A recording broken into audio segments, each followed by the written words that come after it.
Well, it looks like it is time, and being that it is Finland, we're also going to start on the dot. Welcome to the 8th FIA Summer Sessions. I'm Charlie Slonius Pasternak. I'm lead researcher in the Center of Power and Politics for US. We have a team of about 4 or 5 people, core staff, 1 to 2 visiting fellows that are able to come from the US or elsewhere in the world every year, thanks to some funding by the ERCO Foundation. Now, in terms of the summer sessions, the idea was originally to bring together academic world, other researchers, policy people, business people, and give them a platform to talk primarily about things related to the US, how the US does or sees things, or how the US is perceived. Now, today's second panel is the 4th overall panel of the summer sessions, is on, well, I would say the most critical issue we can possibly discuss, which is climate change and climate politics. So I'm grateful for a wonderful panel we have been able to gather and attract. I will leave the introductions to Kati Kulovesi, but I just want to say she is one of the most preeminent people we could possibly get in Finland for this. She's a professor of international law, co-director, and this I'm going to have to check, for Center on Climate Change, Energy and Environmental Law at the Law School at the University of Eastern Finland. I think I got that right. And holds an LLM and PhD from LSE in London. Now, finally, I want to thank Maria Annala for pulling together a great panel. My other CUSP colleagues, but especially Maiju Hinsberg for making sure that the admin side of all of this has worked. So thank you to you. Now, the panel is all yours. Kati, thank you. Thank you very much, and also welcome to everyone on my behalf. Our topic today is very interesting. We are going to be looking at whether US climate policy and whether Biden's plans are ambitious enough. And of course, this year has been very interesting from the perspective of the US climate policy. The US has rejoined the Paris Agreement after being a non-party for a few months. It has submitted a new national emission reduction target, or an NDC, as it's known in the Paris Agreement jargon, and it's also in other ways engaging at the international level. Then we also know that from the domestic perspective, climate policy, especially at the federal level, has always been not only in the recent years, but from a longer term perspective, challenging. But at the same time, at the subnational level, even in recent years, we had a lot of activity from states, cities, and from various other actors. So against that background, I'm sure that we'll have a very interesting discussion today, and we have excellent experts in our panel. We have Michael Melling from MIT, we have Ro Ramirez from the US State Department, and Emma Hakala from FIA, from the Hosting Institute. The way we'll proceed is that you'll have a chance to always engage through the chat, and we'll have a couple of short questions, comments after each presentation, but we'll try to save as much time as possible for discussion after these presentations. So with that introduction, it's with great pleasure that I give floor to our first speaker, Dr. Michael Melling, who is a very well-known international climate law and policy expert, working as Deputy Director at the Center for Energy and Environmental Policy Research at the MIT. He's also a visiting researcher at the University of Strathclyde in Scotland, and also he is very dear and familiar to many of us in Finland, as he has lived here and he has retained close links all these years. So with that, Michael, please, you have the floor. Kiitoksia paljon, Kati. It's a pleasure to speak here. It's not the first time that I've had the pleasure and honor to be invited by the Finnish Institute of International Affairs. But the topic today is a bit different. Well, we've had a sort of similar topic a bit over 4 years ago, right after the election of Donald Trump. And it was also looking at sort of what does this mean for climate policy? Well, things do change, time progresses, and yet what I want to present today is that there's nevertheless certain patterns and certain sort of path dependencies and longer term constraints that I think should caution us against having dramatically this up and down, this pendulum of hope and then disappointment, hope and disappointment.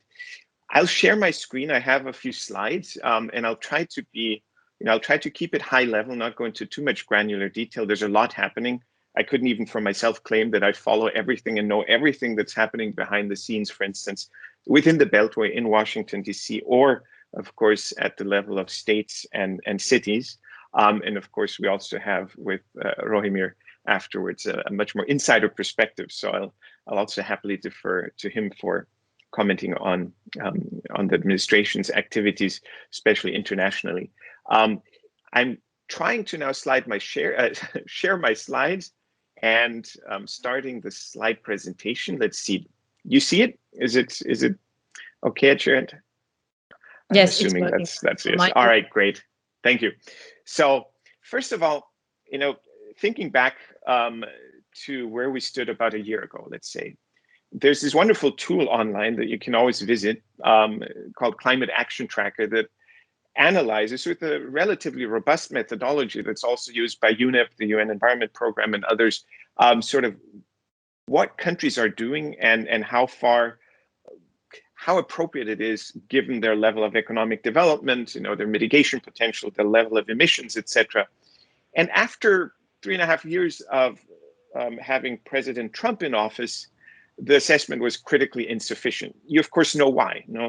Donald Trump, in that famous Rose Garden speech in 1 year roughly into his term, decided or declared that the US would withdraw from the Paris Agreement. Of course, the NDC that the previous administration under Barack Obama had submitted then lost any validity for the US.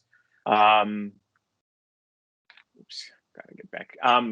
Then rolling back important pieces of Barack Obama's climate policies, so climate action plans, things like the Clean Power Plan for the power sector, starting to roll back corporate average fuel economy standards and emission standards in the transport sector, and many other measures, approval of the Keystone XL pipeline. So a number of different things that sort of rolled back progress made during the previous 8 years on climate, and essentially dismantling at all levels of policymaking at the federal level what had been progressed during the previous administration, not only policies, but also institutional capacities. So closing certain units and offices in federal agencies, defunding or reducing, cutting the funding for key, losing a lot of scientists and other key staff in the area of climate policy making. So it was a significant impact, a significant step back. And so it's not surprising that the Climate Action Tracker assessed, the US contribution, let's say, to dealing with the global problem of climate change as being critically insufficient. But then already in 2019, and then even more so in 2020, with Joe Biden increasingly becoming sort of the front runner in the Democratic presidential run-up, he had already issued 2 documents, the Biden Climate Plan, issued first in 2019 and then sort of revised in 2020. And then as the global COVID-19 pandemic unrolled, also or started to unfold an additional plan called the Build Back Better plan, which also had important climate components. And this is essentially because the title of the session is, President Biden's climate plans. This is essentially the plan. How he came into office, this is what he had pledged during the campaign. For instance, achieving 100% clean electricity by 2035, so a bit over a decade, very ambitious. Achieving net zero emissions by 2050. And Katja already mentioned very early after taking office, the US not only rejoined the Paris Agreement within the quickest timeline possible under the rules of the Paris Agreement, but also submitted an NDC of emissions reductions of 50 to 52% by 2030.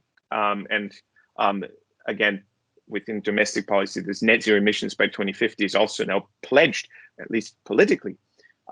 Investment, significant, unprecedented investments in climate, clean energy, electric mobility, infrastructure, et cetera. A number of incentives outlined in this Biden climate plan. Creation of offices like a new advanced research programs, agency for climate is an idea that's floated there, and again, bringing back and strengthening the standards that the Obama administration had already started on its way, but that the Trump administration had rolled back, or in some cases even replaced, on fuel economy, on appliance and buildings, on fugitive emissions from oil and gas production and exploration, and so forth. And also importantly, leveraging as much as possible the extensive possibilities of the federal government, of the executive branch, in terms of, for instance, public procurement, in terms of federal buildings and real property. So the almost unlimited powers of the federal government when it comes to federal lands, where it, for instance, can roll back or halt new oil and gas exploration permitting, something that the previous administration had dramatically expanded and made easier. And in foreign policy, where, again, I don't want to enter Rose turf too much, he'll be sharing thoughts on that shortly. But of course, you know, as I said, the US rejoined the Paris Agreement. It pledged to honor the climate finance pledges that the Obama administration already had pledged, but then the subsequent Trump administration had simply ignored. Fossil fuel subsidy role was something in the G20, an initiative to push against, to phase out fossil fuel subsidies, to pressure China to cease or lower its investments in fossil fuel, or like in coal-fired power generation capacities in countries outside China, for instance. So a lot of different diplomatic initiatives. The Climate World Summit, as it's described in the Biden Climate Plan, which then became the Leaders Summit on Climate, which we all followed on April 22nd on Earth Day, convening sort of an extraordinary meeting, not within the UNFCCC process, but really separate, bringing leaders from around the world to talk about enhancing ambition, sort of kickstarting again the somewhat stalled international climate process. And then a number of other things, some of which are very, I think, interesting and also quite visionary. For instance, to leverage trade policy, clean energy export and climate investment initiative to help sort of support clean technology built in the United States and innovation in the United States, and export and share and transfer that to other countries, which benefits, of course, both the US, manufacturing jobs in the US, but also, of course, could help reduce emissions around the world. Another interesting idea of having sort of a climate change report, essentially naming and shaming what other countries are doing, sort of what the Climate Action Tracker is doing at a non-political level, maybe here with somewhat more visibility, and also resuming action on aviation. It even mentions the idea of a border carbon adjustment, or sort of a climate tariff imposed against countries that are not doing comparable efforts on climate policy, or appropriate efforts on climate policy. So there's a lot in the plans, if you like, in terms of what President Biden, still as a candidate, pledged he would do. And of course, we've seen progress going forward on many of these fronts, although on some important ones also, there's yet a lot of progress to be made, or to be seen whether it can be made. First of all, I think really encouraging was early on, already in December and January, we heard sort of the first designated appointments to cabinet level positions, and also the executive office. Of course, people like Gina McCarthy, familiar, the former EPA administrator, and anyway, so with a stellar reputation on environment and climate. John Kerry, who'd been Secretary of State and former senator from Massachusetts, a presidential candidate as a presidential envoy for climate. So on the foreign policy side, Gina McCarthy on the domestic policy side, Michael Regan for administrator of the EPA, Jennifer Granholm, another veteran and former governor, for Secretary of Energy. So again, everybody unanimously agreed this is an excellent team. The capacities, the knowledge, the track record really spoke very, very positively for the ability to hit the ground running on climate, and also with some other appointments, for instance, Secretary of the Interior, Transportation and Agriculture. By and large, again, very favorable, very positive. But where do we stand now? So we've had some executive orders in the first week, essentially, of President Biden taking office that already pushed some levers, things that the executive branch can do without requiring, for instance, legislation, kicking off rulemaking processes, changing certain practice, things like the Keystone XL pipeline approval being rolled back, and already announcing changes in policies regarding permitting of oil and gas exploration, public lands, and so on, reinstating national monuments. So there was already a lot in there. Also, another thing that is very much within under constitutional allocation of powers, very much within the purview of the federal government, of the executive branch, was rejoining the Paris Agreement and submitting an NDC. So those things have moved very swiftly and in a way very positively. But there are a number of things where the Constitution does not so easily enable the executive branch to simply proceed and adopt some of the things that the plan outlined, where legislation is considered quite essential. For instance, getting to 100% clean electricity by 2035. This is not something that can simply be achieved with existing, at least not simply with existing executive authorities under existing legislation. And so there's questions about, especially those things that require legislation, what will happen there. And as you know, and have been followed, most likely have been following, there are two bills. One is a bipartisan infrastructure bill that has some, but certainly not at the scale of ambition that the Biden climate plan during the campaign would have led us to hope in terms of investments on climate, electric vehicles, electricity transmission, and clean energy expansion and deployment. It has some investment, but much, much less than sort of this $2 trillion plan that was floated in the campaign. The other piece is the budget. So the budget that is currently being elaborated, worked out, and will be deliberated in Congress over the coming months would contain a lot more, including a clean electricity payment program and a lot of investment in electric vehicles, in clean energy.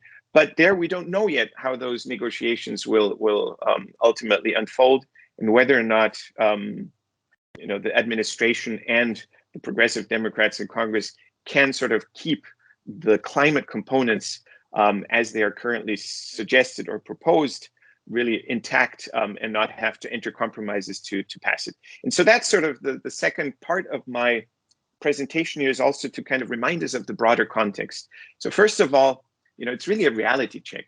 We have very narrow majorities. I'll go through additional slides explaining this further. We still have a lot of polarization in the politics over climate change, even though I think it's improved somewhat.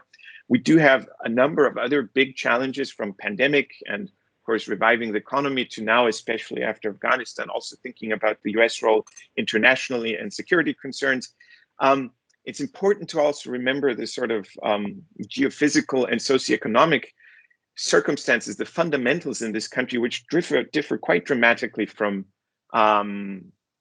most European countries, and much more heterogeneous, larger, of course, country with great differences between, say, coastal states and some of the heartland states that rely heavily still on extraction of fossil fuels, where that's a big chunk of the economy. So where jobs, where entire communities dependent. So again, it's a very different landscape. Also to bear in mind that despite the narrow majorities in the Beltway for the Democratic Party, in a growing number of state legislatures and state governorships, we've seen the Republicans actually making gains even in the latest election, and also changes in the judiciary.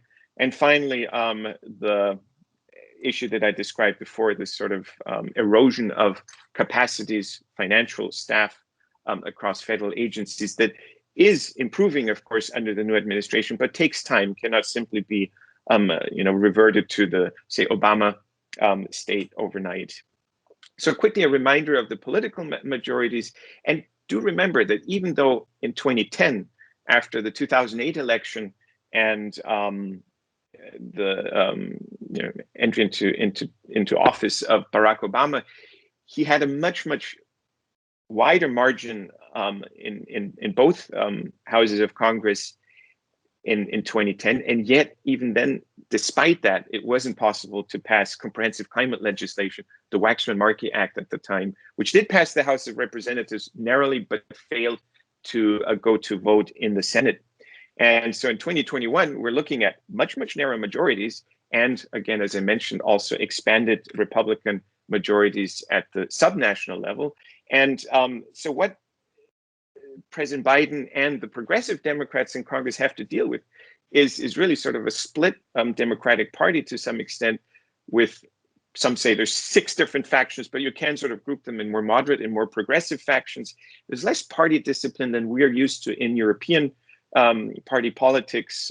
In Germany, we'd call it Fraktionsdisziplin. You know, if the party agrees on something, pretty much everybody's expected to vote in a certain way. If you look here at the Democratic Party in the United States, you do have to try to get buy-in from the more moderate or blue dog Democrats, such as Joe Manchin. And here I found an old archive picture of a spot that he aired back in 2010, where he was seen, you know, taking a rifle and shooting the cap and trade bill, the Waxman-Markey Act that had been passed by the House and was being, you know, the counterpart bill was being discussed in the Senate. So that tells you sort of the attitudes and the diversity of views that even within the Democratic Party have to be somewhat tried to reunite around a common agenda. In the Senate, we still deal, of course, with the 60-vote threshold under Senate rules of procedure. It's not a constitutional rule, but it is a rule of procedure.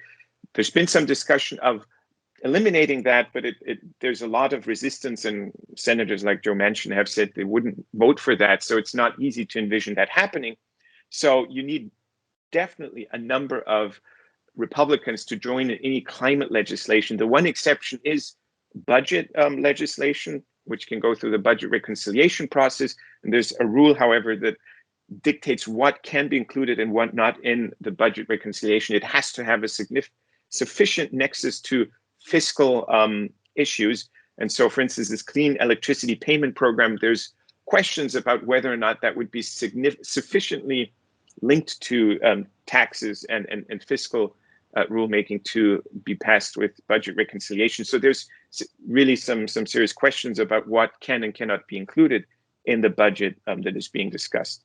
And then also to recall that, you know, within Congress, half of Republicans, more than half of Republicans, have pledged, have signed Grover Norquist's pledge that they would never pass a new tax, including any kind of carbon tax or carbon price or anything that could be sort of portrayed in those terms as being a tax. So you see sort of the obstacles in the politics, in the legislative politics in particular, to get some of the Biden agenda through the legislature. Now, I mentioned already institutional capacities. Just to quickly jump through it, you know, 4 years of news after news cycle telling us that some office or some staff had been let go or the budgets had been reduced. And just in the EPA, for instance, 6% of scientists working the EPA, over 600 scientists were lost. And those people go off and do other things. So it's not like they'll just immediately return after an administration changes. The Biden administration has, from everything I've heard, been very successful at rebuilding the institutional capacities, but there are such things as institutional memory, entire websites which had been deleted or archived, you know, that now have to be rebuilt and updated and so on after 4 years of being essentially ignored. So there's a number of legacy items that challenges have to be overcome. And finally, the judiciary, my last point in my last minute, is also, this is a very, very different picture from what we had, say, for instance, during the 8 years of Barack Obama. So in just 4 years in office, Donald Trump was able to appoint more Supreme Court justices and as many appeals court justices to the federal judiciary than Barack Obama was in 2 terms in office. And that will have, I think, an impact over time. The Economist tried to sort of chart, you know, the leaning of the court across the 9 justices, showing that it's already, before Amy Coney Barrett was confirmed last year, it already had reached a significantly more conservative overall leaning. And with Amy Coney Barrett, it's probably as conservative as it hasn't been in several decades, back into the 1980s, presumably. And that has implications. Now, recall that in 2007, it was the Supreme Court in Massachusetts versus EPA that opened the door for the Environmental Protection Agency, so for the federal executive branch, to issue executive rules on greenhouse gas mitigation in the power sector, in the transportation sector. And it was a narrow vote at the time. Even Antonin Scalia voted in favor of that. At the time, of course, we still had more left-leaning justices. We have far fewer now. And again, it was a close vote already at the time. The Supreme Court, even in that composition, however, decided to stay the Clean Power Plan, saying that there needs to be an assessment of the constitutionality, whether that does exceed the powers of the EPA and the federal executive. And since then, of course, we've had significant changes in the constitution of the Supreme Court. So Neil Gorsuch, who in his writings, academic writings, and previous judicial decisions has been known to be quite critical of the Chevron doctrine, which has traditionally sort of allowed executive agencies a lot of discretion in how to interpret statutory law, assigning them certain tasks.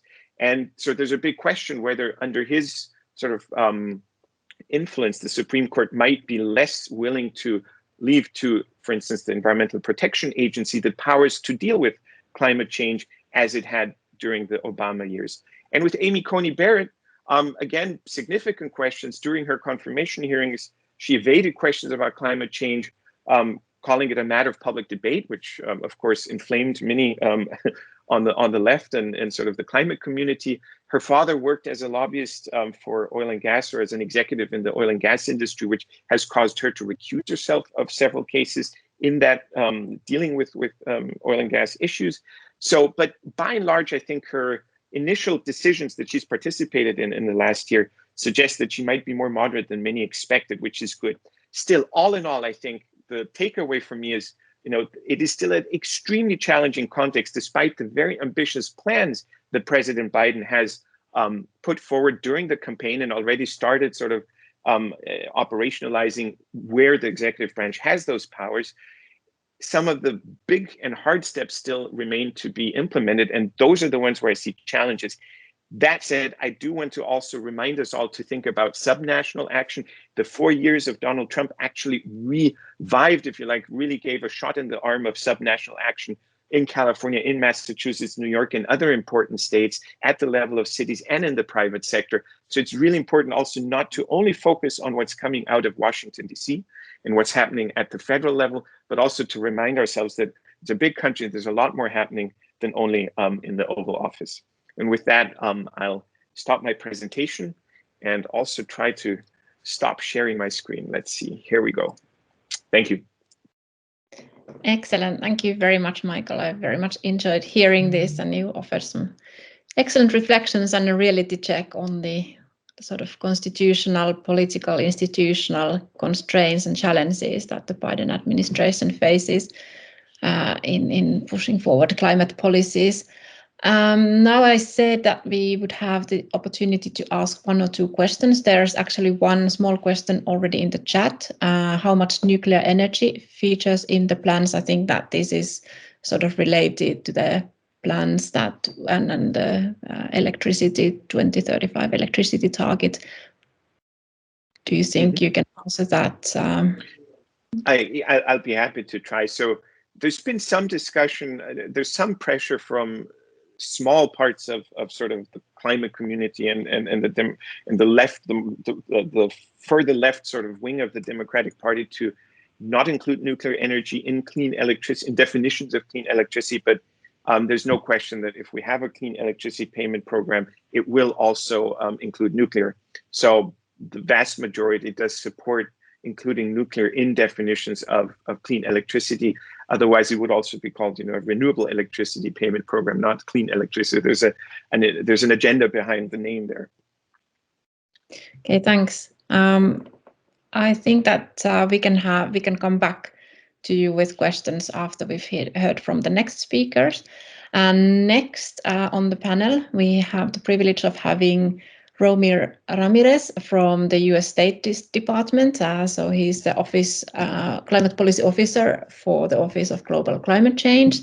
So of course, a great privilege for us to have you with us and hear some reflections from within the U.S. government. So please, Ro, you have the floor. Thank you, Kati. Can you hear me? Yes, very well. Good afternoon and good morning to everyone, or good day. Now in this virtual environment, there's no one time zone that we're speaking to each other with. Thank you for the introduction, Katie. And Michael, thank you for your presentation. It was very, very instructive and provides an excellent background on climate policy in the last 4, maybe more, 8 years in the United States. And you actually gave me a little bit of a flashback on my days as a lawyer. I'm a trained attorney, but I don't practice anymore here at the Department of State. I'm now a foreign affairs officer, focused mostly on international climate negotiations. But yeah, you gave me a little bit of flashback on Supreme Court analysis, etc. Just an FYI, that 2016 Supreme Court stay of the Clean Power Plan by the Supreme Court was the last vote by Justice Scalia, which left us thinking about what's going to happen next with Obama's climate policies back then. So first, I also want to say it's a great pleasure for me to join you all virtually. I must say that I would have much preferred to be there in person.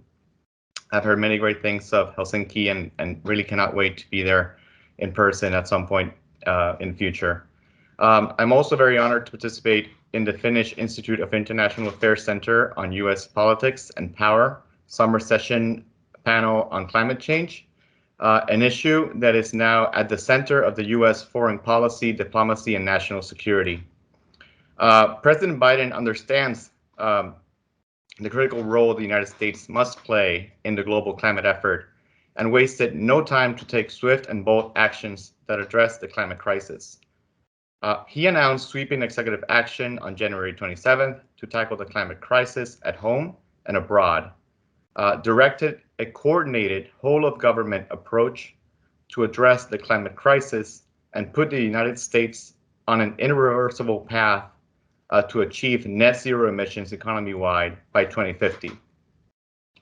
These actions were taken because President Biden believes that the United States must lead through the power of our example. And to that end, President Biden named Secretary Kerry as the first ever Special Presidential Envoy for Climate. Special Envoy Kerry leads our diplomatic efforts to reassert U.S. climate leadership and raise global ambition to meet the daunting climate challenge. Now, in the first 100 days, as you correctly noted already, the U.S. has rejoined the Paris Agreement, held the first ever 100% virtual summit, the Leaders Summit on Climate, back in April, where we hosted over 40 leaders and over 60 additional ministers in a virtual summit, which secured numerous commitments, including enhanced NDCs, to rally the world in tackling the climate crisis, demonstrate the economic opportunities of the future, and affirm the need for unprecedented global cooperation and ambition to meet the moment. After the Leaders Summit on Climate, we had a bit more than half of global GDP committed to a 2050 and 2030 targets that were consistent with keeping the 1.5 degree Paris goal within reach. The US also pledged to double our climate finance and triple our support for adaptation efforts by 2024. And we announced a very ambitious target on reducing emissions by 50 to 52% over the next 10 years by 2030, with bold policies to back that up. And here I want to make a very quick parenthesis. Even though I don't focus on domestic policy, just want to highlight some of those features of those policies that will back up our ambitious target. And I'm talking here about mostly about the infrastructure bill. This bipartisan Infrastructure Investment and Jobs Act, which has been approved already by the U.S. Senate this August and is currently being considered by the U.S. House of Representatives, would be the largest long-term investment in our infrastructure and competitiveness in nearly a century, and is an important first investment to ensure that the U.S. can tackle the climate crisis. That bill will invest $105 billion on sustainable transportation, $7.5 billion in electric vehicle infrastructure, $5 billion in zero or low emission buses, $17 billion in port infrastructure, $25 billion in airport infrastructure, $50 billion to strengthen our community's resilience, and $60 billion in clean energy transmission, and much more. I honestly could not go through every detail here. In a recent letter from Senate Majority Leader Chuck Schumer he highlighted to his colleagues, he highlighted that the combined impact of both the Infrastructure Investment and Jobs Act, along with the proposed 2021 budget resolution, and the climate action from many states like New York, California, I want to say Massachusetts, as I lived there for about 5 years, and I know of the very ambitious targets over there, will place the U.S. on target to meet the ambitious 50 to 52 emission reduction target by 2030. Now, of course, no matter how much the U.S. does by itself, to quote Special Envoy Kerry, no country and no continent alone can solve the climate crisis. And at that end, Special Presidential Envoy Kerry and his team are engaging leaders and officials around the world and asking them to raise their climate ambition, as well as exploring areas of cooperation in the climate fight. Again, as I mentioned earlier, after the Leaders Summit on Climate, with the new commitments announced, countries representing 55% of the global economy are now committed to a pace of emission reduction in line with the 1.5 degree goal. But since then, Special Envoy Kerry and his staff have been working nonstop to build on that momentum. And now I will quickly venture to answer one of the guiding or framing questions of this panel. I think it was whether are his Biden plans ambitious enough to make a difference? And you can guess my answer. And yes, the U.S. has already made a difference. And I can mention just a few examples. The first one, the U.S. led a climate ambitious G7 outcome that united the G7 for the first time ever around their commitments to a 2050 net zero target, to keep the 1.5 degree target within reach, align their finances and their 2030 NDCs with that goal. That G7 outcome also committed the G7 to take concrete steps towards an absolute end to government support for unabated coal power plants internationally by the end of this year, and also created the G7 Industrial Decarbonization Agenda, an initiative to facilitate collaboration on industry decarbonization, aiming to unlock market potential through high-level G7 coordination.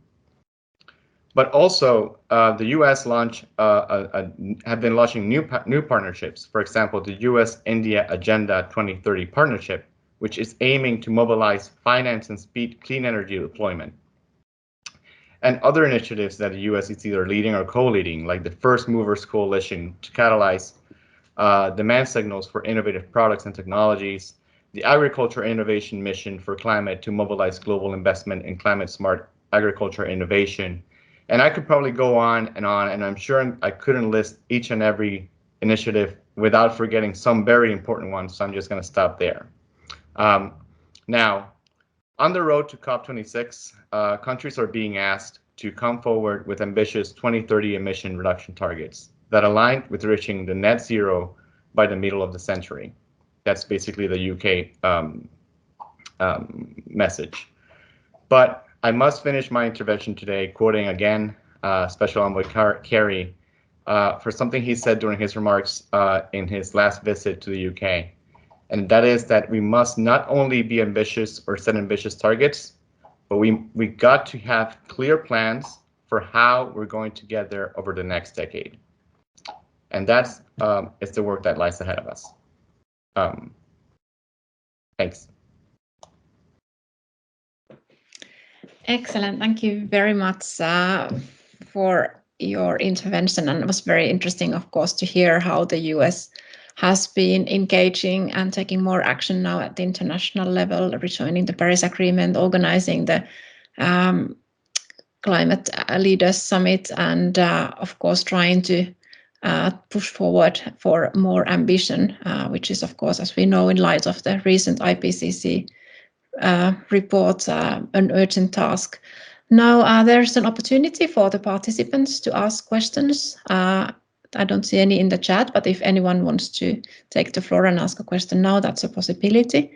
I would, of course, be very interested in hearing what your view would be the main goals for COP26 in order to take this climate ambition agenda forward, and what would be your expectations there? Sure. In addition to expanding on the number of enhanced NDCs from other countries, we are very hopeful to have a successful COP by completing negotiations on the remaining Paris Agreement rules, and increasing climate finance across the board. Those basically are 2 or 3 of our top priorities for COP26. Excellent, thank you very much. So we'll come back to you after we've completed the panel, so thank you so much. And I will now invite our third speaker, so Emma Hakala, who works as a Senior Research Fellow at the FIA, so the hosting institution, and her interests include environmental and climate security. So please, Emma, you have the floor. Thank you so much, Kati. And thank you for the previous speakers. It has been a really great pleasure to hear the presentations, and I'm quite honored and thankful for having the opportunity to speak after you. Unfortunately, I hope you can all see me, but for some reason I can't see my own picture on the little screen, which is making me somehow really paranoid, but I guess I can deal with it.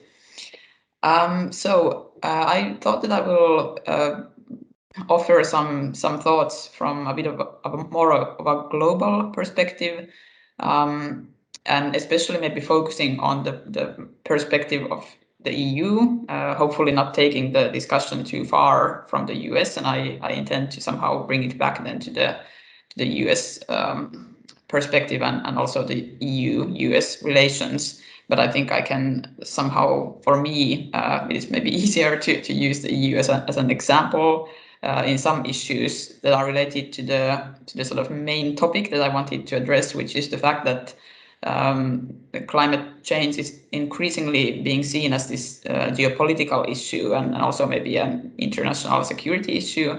And I think it was very obvious also in the presentations of Michael and Roemir that there is this sort of foreign policy value that is maybe being seen in these climate change interventions.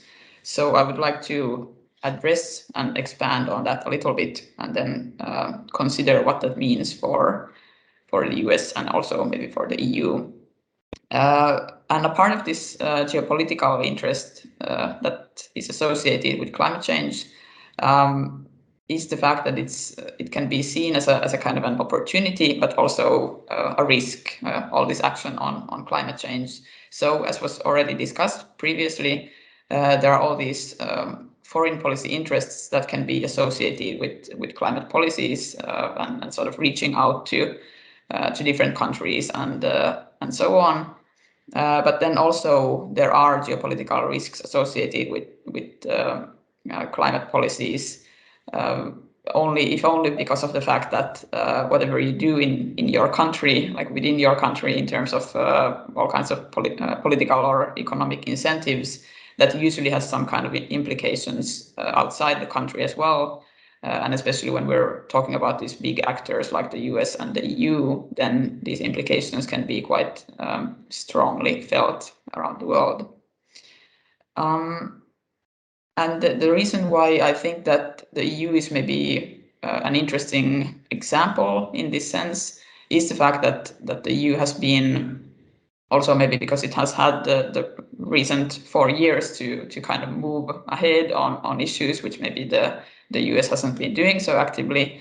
And the EU has introduced all of these recent initiatives, such as the European Green Deal, but also in its global strategy, the EU makes it somehow very clear and explicit that climate change is also a geopolitical issue and an international issue, and also an issue of international security that needs to be addressed.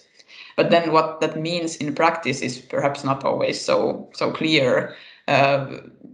of course, from the point of view of driving certain political interests and interests in international relations, I think the EU has been quite vocal and having similar initiatives, sort of gathering different countries behind all kinds of climate policy initiatives.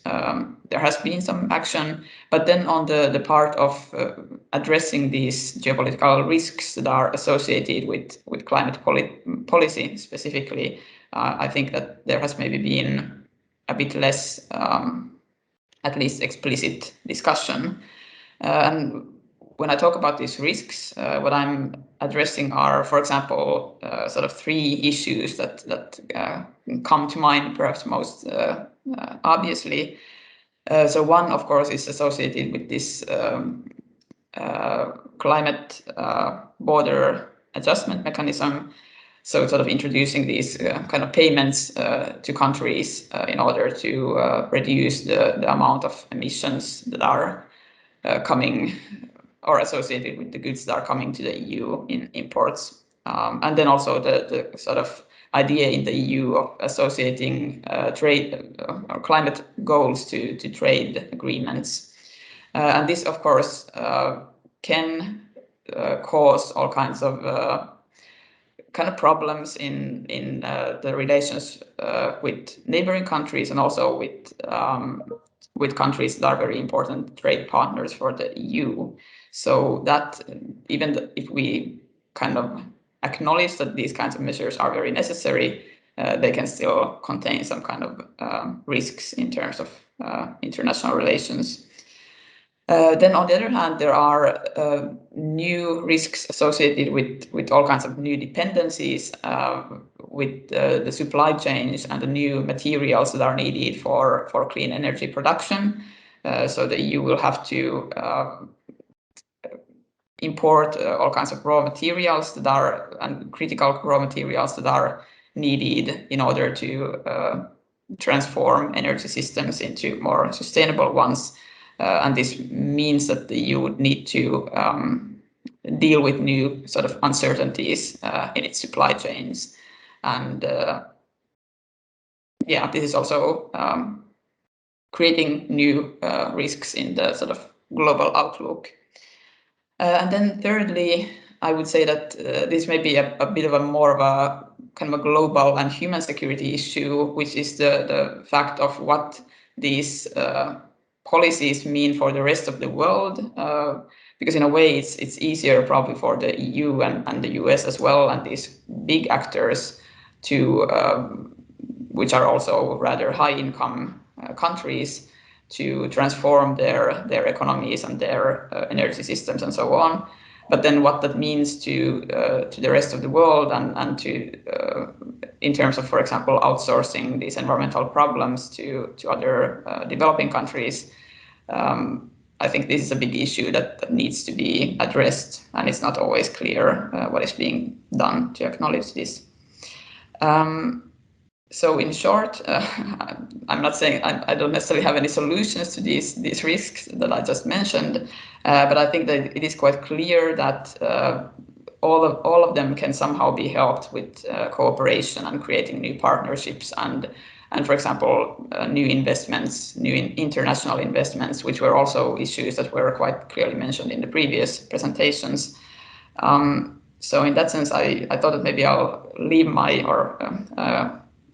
rest my case here and kind of pose it as a question also to the other panelists, how the EU and US could perhaps through their partnership and cooperation also address these kinds of risks in cooperation in the future. But I'll leave it here. Thank you.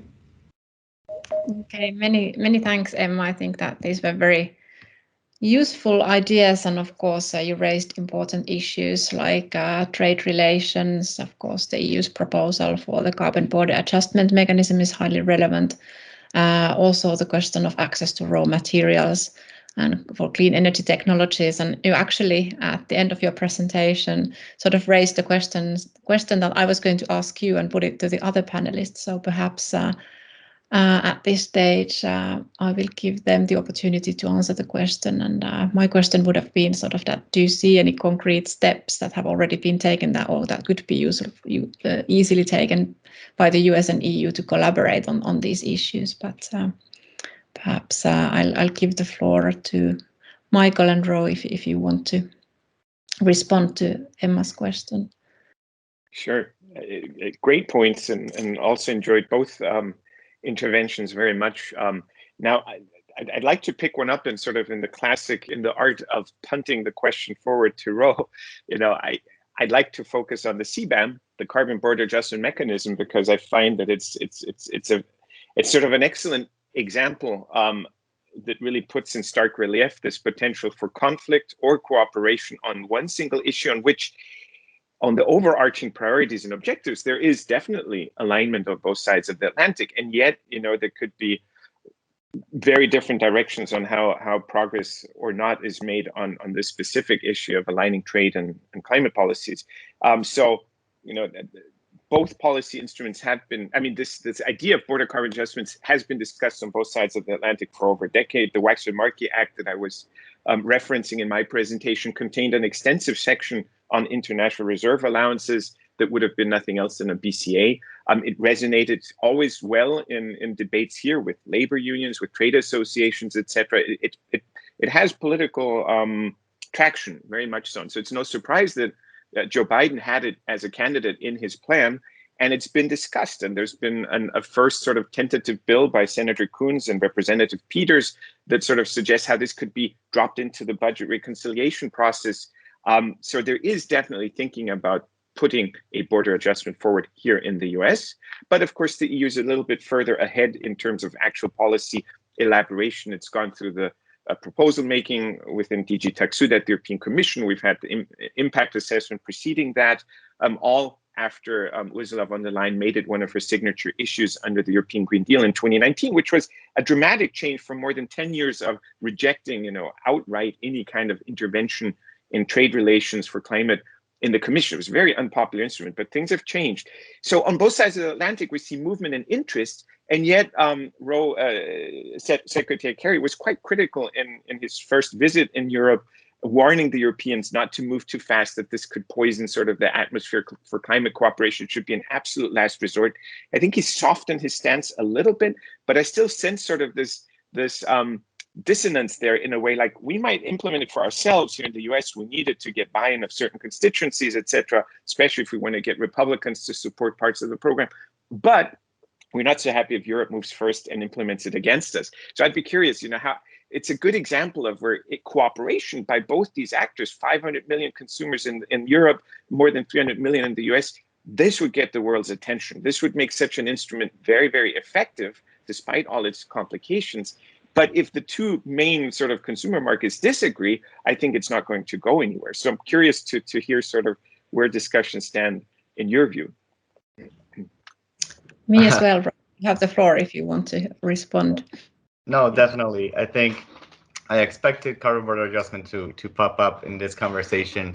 Yeah, certainly the whole EU Fit for 55 package has been very interesting, and we've been keeping our eye out for the EU on everything, and we keep engaging with them on a daily basis. I obviously cannot go into many details as to everything that we do, but we do we talk with our EU partners every day. So I can let you know that there is constant cooperation. In terms of the carbon border adjustments, that represents one of several potentially useful tools when designed and timed prudently as countries implement their emission reduction target strategies. In that sense, it is very important for the U.S. to engage substantively and constructively with like-minded partners and including the EU as they consider their carbon border adjustment. Certainly, there's a broad coalition of countries that are working together to address one of the main issues that carbon border adjustment is trying to fix, which is carbon leakage. But while you're evaluating that, you must consider whether there are effective ways to address that other than just a single an unilateral action by a single economy, but that's part of the conversation. So carbon border adjustments are an uncharted territory in many ways, and we should be prudent and thoughtful in both their timing and design, particularly, we think, with critical months ahead on the road to Glasgow. Any particular carbon border adjustment measure needs to be viewed through a number of lenses, and in order to assess its desirability, appropriateness, and effectiveness in advancing the climate objectives. One of such lenses could be, will it promote rather than hinder broader climate ambition and action? One needs to think carefully about which countries will be most impacted by the CBAM. How are they likely to respond or retaliate, and what this means for climate ambition more broadly. In addition, do the actual explicit and implicit incentives created by the CBAM encourage actual emission reductions at home and abroad, or just export shuffling to avoid the CBAM? Another lens is the extent in which it will further climate diplomacy rather than creating new obstacles to such diplomacy. And this, for example, there's a significant antipathy internationally to carbon border adjustments, and the prospect or reality of one could cause major disruption in terms of climate diplomacy objectives. And I mean, I can continue on, but I want to give the opportunity to everyone to talk on this subject. So as you mentioned, John Kerry has had conversations with his counterparts in the EU. We're still very cautious about the proposal. We're still studying it, making sure that it's appropriately designed if it's going to move forward.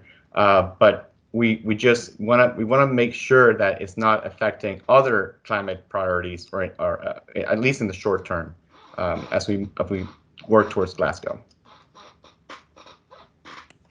Excellent, thank you very much. I was also quite confident that this question would come up in this webinar, and of course it is a very timely and fascinating question in the sense that we've had discussion on this topic at the abstract level, and we've had moments, as Michael mentioned, where both the EU and the US have considered this perhaps 10 years ago, and now we finally have the concrete EU proposal on the table. So of course always one question mark has been the response from the EU's trading partners, and how this affects indeed, as Roju said, the multilateral agenda and the climate policy process under the UN and otherwise globally.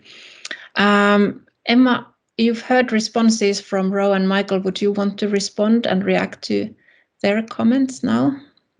And of course, our participants feel free to also raise your hands and put questions in the chat if you want to also engage in this discussion. But while you think about your questions, perhaps Emma, I give the floor to you to respond as well. Yeah, thank you. Actually, I don't know if I have anything to add as such. I think that it kind of covers my question, especially regarding the CBAM. And it was really interesting to hear also the point of view from the administration on this issue. Of course, and there still are many other issues and mechanisms on which the US and the EU can cooperate, and maybe this sort of broader aspect of how different countries, which was actually mentioned by Raimir, this issue of how specific countries will be affected by these measures. I think that, or similar measures, I think that this is a very important point that needs to be taken into account when the EU and US both are also individually doing or creating these policies and implementing them. Thanks, Emma. I'm not sure, Michael, do you want to respond and react to what Ro just said on the CBAM? I also have some other questions in mind, but if you have any, you wish to continue the CBAM discussion, then well, you know, it's like handing the cookie jar. Of course, it's hard to resist taking one, but I don't want the discussion to be hijacked or held hostage by this one instrument. I mean, oh, you're completely right. This is. It's getting disproportionate attention for its actual potential as a climate tool and also otherwise its sort of economic impacts, etc. It's very symbolic in many ways. I think there's a matter of principle that is why many countries like Russia and India, well, we had this BRICS statement, the New Delhi statement at a ministerial meeting of the BRICS countries, which have, I guess, reconstituted. We hadn't heard about BRICS, it was basic or something else. So now Brazil, India, China, South Africa, and Russia are again joining forces precisely, among other things, around this issue, criticizing or expressing great concern about it. But my question would be, if I may, is, given that there has been a legislative proposal introduced in the legislature, in Congress now, and one hasn't really heard much about the reaction from the administration to that proposal, which has to navigate the very difficult terrain of trying to adjust for uneven climate policy efforts in a context where the US doesn't have a carbon price at the federal level, which is, of course, easier to adjust mathematically. And that's why the EU's CBAM, it purely focuses on the EU ETS, and the carbon price is very visible, just breached 60 euros. But in the US, we don't have that. So it comes up with this methodology of kind of backing out an implicit carbon price from a whole basket of policies. And so there's been no real sort of, I think, reactions from the administration. And there's rumors that it's sort of viewed critically, and there's not really that much enthusiasm. Obviously, you probably cannot or do not want to say something that's not cleared for public discussion. But if you can, I'd be very curious to hear sort of where the US stands on its own. So not on its own BCA future, not only what the EU is doing, but really on sort of where things might be headed in the US. Because I think, again, that the rest of the world is also waiting with great anticipation. Please, Romer, if you want to respond. There's another question waiting for you in the chat, but I'll let you respond to Michael first, I think. Sure, and I might disappoint you, Michael, as I don't have much more to add, other than it is one of the many tools that the United States government is considering as a climate action to reduce emissions in the long term. But other than, to be honest, I haven't had the opportunity to review any congressional proposals at this moment, which may or may not be coordinated with the Special Envoy's office. But so I can add to that.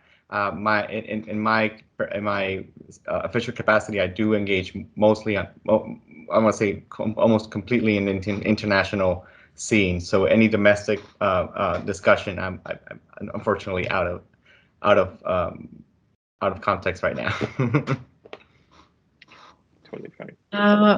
Perhaps I read then the question that we have in the chat, and you can see if that's something that you would want to answer. So there is a question that there is some discussion and pressure in European states to ensure that national defense forces and militaries also contribute to climate policies and their implementation.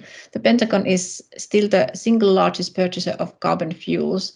What does the administration think about with regards to pressuring the Pentagon to consider more their contribution, which could be significant? So climate policy contribution of Pentagon.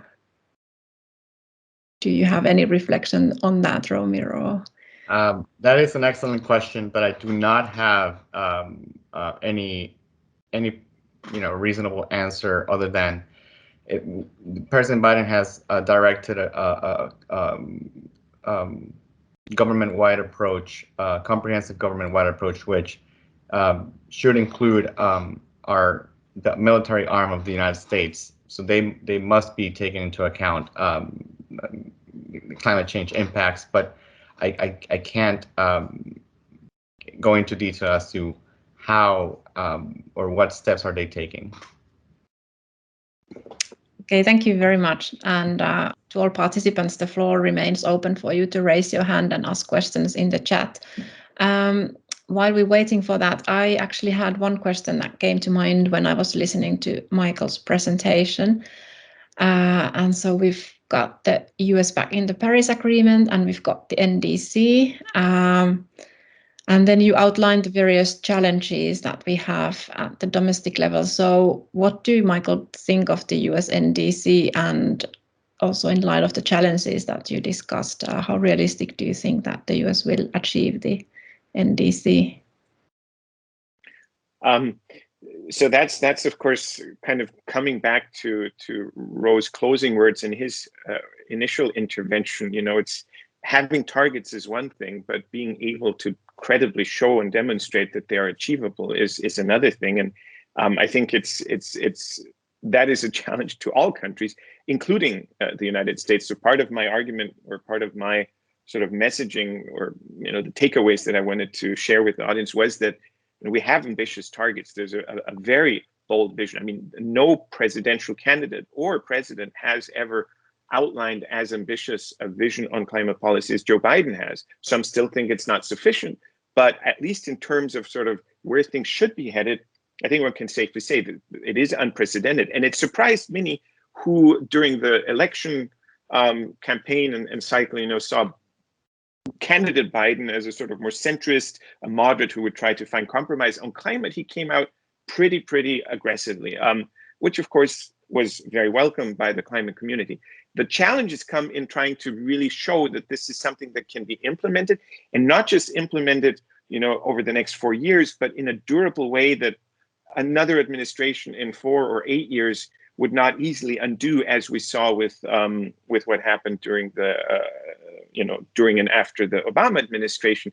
And that's where I'm a little bit more concerned. I think Ro cited that the Senate Majority Leader Chuck Schumer, my senator from New York, I live in New York, highlighted that calculations show that if the bipartisan infrastructure bill and the budget as it's being elaborated, this will take us a large part of the way towards, and that is probably true. And I have to say, I'm generally, probably much to the chagrin of many people in the climate community and also in my family, quite optimistic about the possibility and potential of technology to, what looks very challenging now, I think in 10 to 15 years, given the pace of innovation and the cost declines and economies of scale, etc.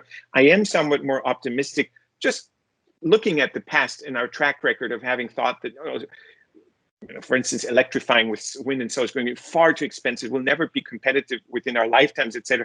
All those sort of predictions have been proven outdated and too pessimistic. So I think that with those two dynamics, if we can get sufficient buy-in to have legislation with infrastructure, with the budget, with the investment, which is really an important thing, it enables within a short time span the current administration, if it can channel many billions of dollars into innovation, into infrastructure, etc. I mean, that sets in motion a path dependency that is durable. You cannot undo innovation. You cannot destroy clean energy transmission infrastructure, even if you have a climate skeptical administration. So that I think is really important.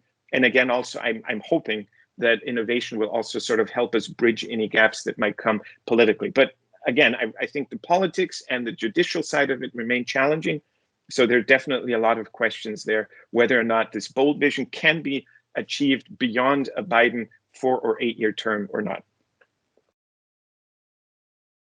Thanks, Michael, and thanks also for those optimistic words as well. I think it's also very interesting. I actually incidentally came to this event from another one where I was discussing EU climate law and the Fit for 55 package, and in that sense, it's very interesting that we have now both in the US and in the EU these proposals on table and these targets, and of course even within the EU, which has a sort of longer tradition of climate law and stronger climate laws and policies, it's not going to be an easy task to implement and pass through the proposals that the Commission's just presented. I would still want to, before we are closing, I'm of course still open to questions from the participants, but perhaps we could have one last round of comments from all the panelists to comment on the themes that have been discussed and raised during this event. So, Ro, do you want to respond to anything that we just discussed on the US domestic and the NDC, and also I think that the point indeed that Michael mentioned that you made that also in terms of the global climate policy perspective, we don't only need NDCs and their ambition, but we also need some concrete steps to implement those and how we can then collaborate globally on that. So if you wish to emphasize the international perspective, feel free, but if you also want to comment on the domestic perspectives that Michael raised, the floor is yours again. Thank you. And I mean, I would only add, I think I agree generally with what Michael said, but I also want to add that the conversation is not just about climate, at least in the domestic sense. It's not just about climate. It's about jobs. It's about the economy.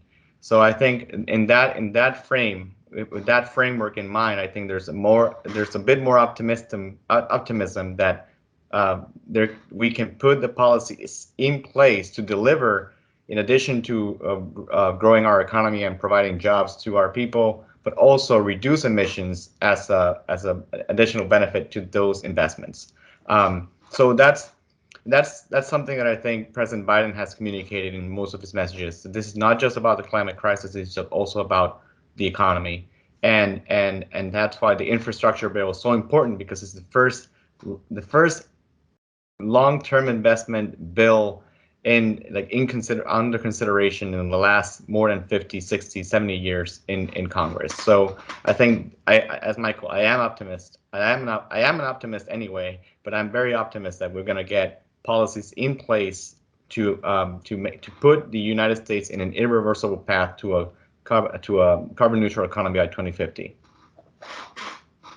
Thank you. And I think the question that we have now in the chat quite nicely also links to the economic perspective and the sort of broader perspective. So there's a question on how significant of a driver is the carbon neutral target by 2060 announced by China for the US? Is there a climate race? Or are we purely talking about Chinese energy security? I don't know, Roy, if you want to respond to that. Well, I think we are aware of China's carbon neutral target by 2060, but as you may have read from the papers, Special Envoy Kerry is currently in China having bilateral discussions with his counterparts over there. And the main reason is because we do want to continue these discussions on energy and climate concerns with the People's Republic of China. There's no way for the world to solve the climate crisis without the full engagement, commitment of a country that, as of today, produces 28% of global emissions. Without significant reduction efforts by the People's Republic of China's government, the goal to limit warming to 1.5 degrees is impossible. So the United States believes that the People's Republic of China could do more to reduce emissions in the near term, and Special Envoy Kerry will be pressing his counterparts to reach those decisions that would allow us to move faster, the world to move faster together to keep that 1.5 degree target within reach.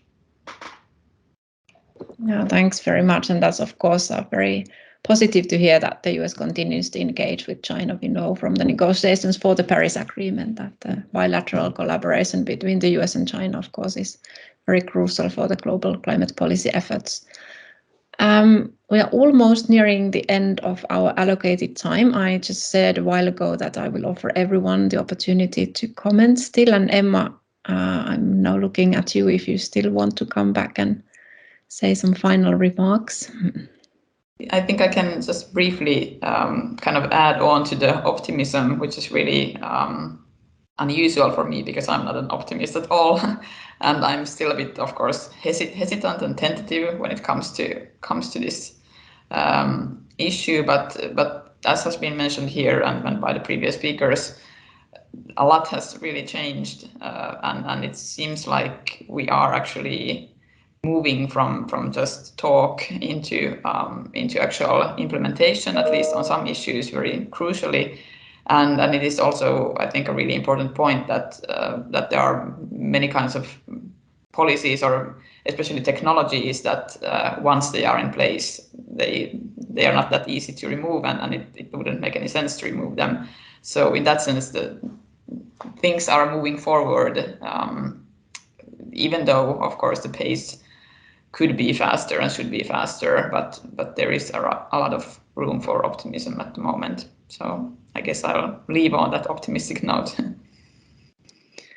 Okay, well, it's always nice and even rare to end a climate event on an optimistic note. So thank you for those words, and a big thanks to our panelists. I think this was a very interesting discussion. Big thanks to all the participants and for the Finnish Institute for Foreign Affairs for organizing this event. So thank you very much, and have a nice day, nice evening, depending on where you are. Thanks. Siitä sama teille.